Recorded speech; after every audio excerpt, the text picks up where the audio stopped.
जामनेर येथील जैन ओसवाल भागीरथीबाई वाचनालयाचे सचिव सुरेश धारीवाल यांच्या विरुद्ध वाचनालयाचे अध्यक्ष जगन्नाथ लोखंडे यांनी बुधवारी जामनेर पोलीस ठाण्यात प्रोसिडिंग व इतर महत्त्वाचे दस्तावेज पळवल्याची तक्रार दाखल केली आहे. प्रोसिडिंग चोरी केल्याचे तक्रारीत म्हटल्यानंतर 1993 मधील घटना उजेडात आली आहे. 1993 मध्ये जामनेर तालुका एज्युकेशन सोसायटीच्या वादात प्रोसिडिंग चोरीची घटना घडली होती. त्याची पुनरावृत्ती आज जामनेरच्या जैन ओसवाल भागीरथीबाई वाचनालयाच्या निमित्ताने पुन्हा उभी ठाकली आहे.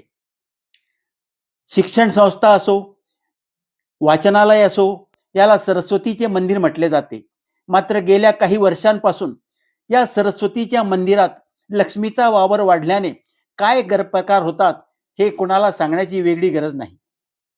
जामनेरच्या वाचनालयात काय घडत होते, काय घडत गेले हे येत्या काळात वाचकांसमोर व जनतेसमोर येईलच, त्यात शंकाच नाही.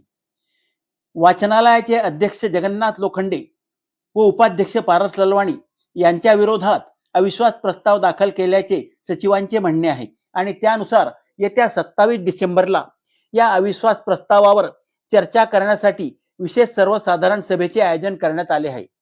27 डिसेंबरची सभा गाजणार यात शंकाच नाही. या सभेत नेमके काय होते, वाचनालयाचे सभासद काय निर्णय घेतात याची उत्सुकता सर्वसामान्यांना लागून राहिली आहे. मध्यंतरीच्या काळात या अविश्वास प्रस्तावाबाबत खेळी खेळली जात आहे.